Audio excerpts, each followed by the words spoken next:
Welcome to the Market Outlook video presented by MarketScholars.com. I'm your host, Brandon Van Zee. It's December 7th, 2023. First of all, if you're new, welcome aboard. Remember to go over to YouTube, click subscribe on our channel, then go down below into the description area. Make sure you're signed up for our email distribution list so that way you can be notified whenever we post these videos. You'll also see which stocks are giving you overbought and oversold cluster signals at the bottom of those emails. In addition to that, we're heavy users of X, formerly known as Twitter. If you're not doing so already, I would encourage you to follow me. My handle is @BrandonVanZee, and we really appreciate those of you that click like and repost on this Market Outlook related content. And then last but not least, we do have a presence on Facebook. Feel free to join our group at that web address you see in the logo in front of you. All right, let's go ahead and jump into today's trade activity. And as you can see here, I've got the S&P 500 heat map pulled up here in front of us. And for the most part, it was a pretty strong day for the markets. Let's go ahead and get through the information here. And as usual, let's get started with the Magnificent Seven, as they do have the biggest impact on the S&P 500. And probably the one that stands out to you immediately is Alphabet/Google. What a day. One of the better days in quite some time for the giant. You can see it was up 5%. And apparently the market liked what it saw out of its new Gemini AI project that it shared some details about. So Google had a massive day and was a big reason that we saw outperformance in more of those growth-oriented areas here today. Meta also had a strong day, up 2.88%. So both the communications areas seem to be the leaders within the Magnificent Seven today. Moving on now to the tech Magnificent Seven, NVIDIA had a great day. And that was, I guess, somewhat tied into Google perhaps as well, right? NVIDIA probably doesn't care who the ultimate winner in AI is going to be. It just cares that there is going to be AI in a big way. So whether it's Microsoft or Google, NVIDIA is like, hey, there's room for both of you. We just want to sell you the chips. And so NVIDIA up nicely here today, 2.4% there. Speaking of Microsoft, it was up 0.58%, so it was up, but a little bit of a muted day. It was the worst performer within the Magnificent Seven. Still a decent day, but just not anything noteworthy. Apple up 1%. That did beat the market. The market was up 0.8% today, so Apple just barely outperformed the market. And then in our two consumer discretionary Magnificent Seven candidates here, Amazon had a strong day, up 1.63%, and Tesla also did reasonably well, up 1.37%. So 7 for 7 in the Magnificent Seven. That's going to go a long way to make sure that we had a positive result in the stock market, which we did. But as you can see from the graph in front of you, they certainly weren't alone. Remember on Tuesday when I was last with you, it kind of felt like the Magnificent Seven was propping up the market. Today it didn't feel quite that dramatic. Still had a bigger than average impact, but there's a bit more green out there today, a bit more of a mixed picture as opposed to one-sided the way that we saw on Tuesday. So let's see what we can discover. A lot of strength in the tech area. So you'll notice that AMD certainly stands out, up basically 10%. It was the top performing stock in the S&P 500 day. Qualcomm, Texas Instruments, Broadcom all did quite well. By the way, I just posted this on Twitter a moment ago, but Broadcom increased their dividend again. 14%. That thing has been an absolute monster, a stock that we've had the opportunity to pick up a couple of times in our DGI classes here at Market Scholars over the years, and that thing just keeps on exceeding expectations in terms of dividend growth. So congrats to all the Broadcom shareholders out there, ticker symbol ABGO. Adobe had a nice day as well in the software space, up over 2% here today. Some of the other semiconductor equipment companies were doing pretty well. Applied Materials up 2.5%. Who is this? Hewlett-Packard. How about that? Up 3%. We actually just talked about them in our Monday Options for Long-Term Investors class as a put selling candidate. Nice little upward trajectory here today. Moving on from technology, the banks seem to continue their surge. We had a long discussion about the banks in class on Monday for top-down trend trading, discussing that huge surge that we saw last Friday out of the banks. We've been waiting for that. We finally got it, and it seems like they've kind of continued their momentum this week. Wells Fargo up another 2% here today. Citigroup was up over 1%, so some pretty decent performances there. Some of the credit card companies did okay today. Capital One was up 1.4%. We had Discover up 1.6%. Actually spent quite a bit of time discussing Discover in my Q&A class earlier today for Mike. Hello, Mike, if you're listening.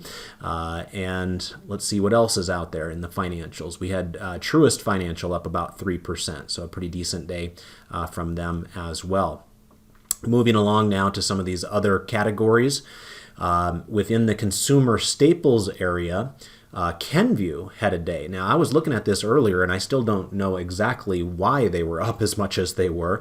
Remember, Kenvue is the company that was spun off from Johnson & Johnson earlier this year, and so a lot of dividend-focused investors keep an eye on it, and it's been doing quite poorly since the spinoff. But here in the last little bit, it has come roaring back fairly nicely. Today, a very strong day for the somewhat newer company to the market, up 7% there. Remember, that's where you're going to find like Tylenol and Neutrogena and a lot of those consumer health brands that were once part of Johnson & Johnson. The new Johnson & Johnson moving forward is going to be just your pharmaceuticals and your medical devices. So anyway, good day there out of Kenvue. Estee Lauder, ticker symbol EL, also had a pretty decent day, up about 2% there. Let's see what else was moving on the upside here today. Travel seemed to be a strong theme. Booking Holdings, that's the company behind Priceline and Kayak and some of those apps that you might use. It was up 2.8%. Airbnb, very strong 3% showing there. And, you'd had some strength there in the cruise ships again. They've had some pretty good run of things at times this year. Carnival Cruises was up 2.5%, and Royal Caribbean was up 1.12% there. Norwegian Cruises was up 3%. Over here in the healthcare space, AbbVie was up over 1%. Some of you saw me posting some stuff on Twitter about it last night. I was shocked, to be honest with you, that AbbVie came out with yet another big buyout. They've had 2 buyout announcements in the last week. Yes, you heard me correctly. Just in the last 7 days, they've had 2 buyout announcements, one of them for $10 billion, another one for $8 billion. So we're not talking about just kind of throwaway, bolt-on types of transactions here. We're talking about sizable transactions. So AbbVie is out there spending money, but looks like the stock market was willing to forgive them for the day. Maybe there's some promise in whatever stock it was that they bought here, Cerevel or whatever it was called here overnight. So AbbVie ended up over 1% today. We did have Biogen up over 2% here today as well, and Amgen closed up just a touch. Let's talk about some of the negative performers now. As you can see, we had plenty of red patches on the screen here in front of us. Merck had a tough day, down 1.6%. Gilead was down 1.6% as well. Walmart was down just over 1%. Let's see what else is out there. The exchanges, for whatever reason, seem to be a little bit lower here today. So Chicago Merck was down 1.6%. ICE was down 0.5%. NASDAQ was actually down 3%. So it seems to be some sort of selling or supply of shares that's impacting that area, because the rest of the financial sector did pretty well. But for whatever reason, the financial data and exchanges area struggled a bit here today.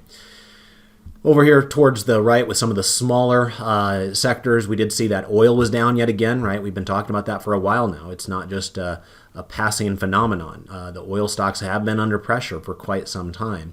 And Exxon down another 0.7% today. I think they were saying that they're at new 52-week lows here today. Interestingly enough, they're not even anywhere close to the blue zone on the dividend stair-step chart. Reason for that is their stock went up so much last year that even after giving back a big chunk of those gains and hitting 52-week lows here today, you're still kind of making up for overshooting to the upside last year. So if those names continue to dip in coming weeks and months, we may very well have some interest in those stocks again. It's been a few years because they've been kind of volatile, but obviously consistent dividend payers, both Exxon and Chevron both. Hess was down today about 3%, so a tough day for them. We saw that O'Reilly and AutoZone, were both down about 3% today, so a tough day there for some of those auto parts retailers. We did have most of the utilities down here today. NextEra Energy was down 0.5%. Southern was down 0.8%. But I should point out that Con Ed, ticker symbol ED, was up about 0.86%. I have good news to share on that front. Hang on just a second. Let me pop on over to the Paper Money account. And I will show you that those of you that are premium members would have received the Telegram notice that I sent out about this earlier. It took place while I was in my question and answer session, but we were able to shut down our 100 shares of Con Ed at max gain here today, 92.94. So you can kind of see what our portfolio looks like right now for the market outlook category. Remember, this is my account. David, of course, has his own trades, but before today, in liquidating our Con Ed position, we had 7 positions on.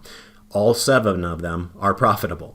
That's the way you like to see it. And remember, it's not just because I'm riding a bull market or anything like that. Half of my trades are actually bearish trades. Aptiv is a bear call spread.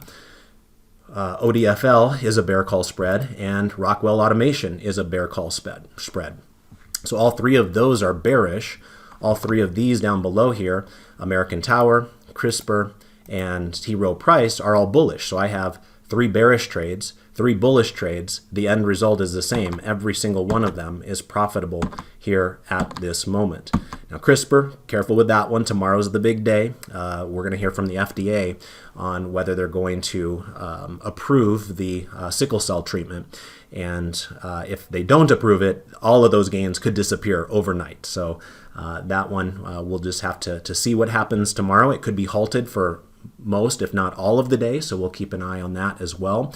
Even if they do approve it, remember it might already be baked into the cake, and they could also approve it with conditions where they're going to have follow-up, and it may not be as enthusiastic as what people are hoping. So remember, even if it is approved, it doesn't mean that the stock is going to surge even further. It's already surged. We're already up 184% on these calls. So we'll see. It should be an interesting day tomorrow, to say the least. And if it's halted all day tomorrow, then we might find out on Monday. But we're also making money here on T. Rowe Price. So the point is, all 7 of these, if you include Con Ed that we had earlier today before liquidating it, are bullish, or I'm sorry, not bullish, but positive trades. They are making money for us. So it's been kind of fun to put these trades on, but of course, they've been a little bit few and far between. And the reason for that is you guys, for whatever reason, have stopped clicking like on these videos. So when we stop clicking like, we just don't have as much time to put the trade on. Last time around, 86 of you clicked like, but that did not get us up to our 100 goal. And so today will be another short video. So that's my pep talk for you. If you like being hand-delivered profitable trades, 7 for 7, like is the case for it right now, I ask one simple request out of you. Take 5 seconds out of your day and click like. If you don't, that's okay, because every time I try to hunt down a trade idea, it takes about 30 minutes out of my day. And if I don't need to waste that 30 minutes on looking for a trade idea, fine, I can go and do something else with it. But for those of you that really like to get that extra insight because you learn better from trade applications, then do your best to take the 5 seconds out of your day to click a free button for us. We don't think it's asking too much out of you. You might disagree with that. That's okay. You can have your own opinion there. Anyway, let's go ahead and get back on track with our other analysis. Be aware that 319 stocks in the S&P 500 closed higher here today. So that was good for about 63 or 64%. So a pretty decent bullish breadth day, all things considered. Here is our 4 grid. This is chart 4B. For those of you that are premium members following along at home, you can see the S&P 500 was up 0.8% today.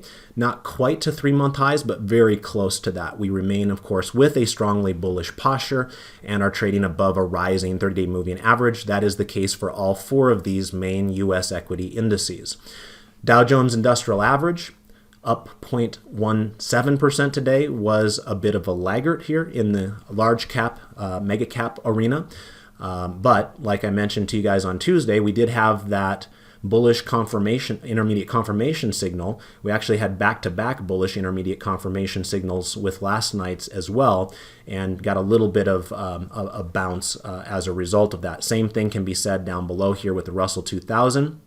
We had back-to-back bullish intermediate confirmation signals. It had a little bit more of a boost here today, up 0.8%. 0.87%. And then the NASDAQ Composite. When I was with you on Tuesday, that one did not have a bullish intermediate confirmation signal, but yesterday it did. So for those of you that might have played it yesterday, you're probably pretty pleased today with the NASDAQ's 1.37% vault higher, which did lead the way out of all four of these indices here today.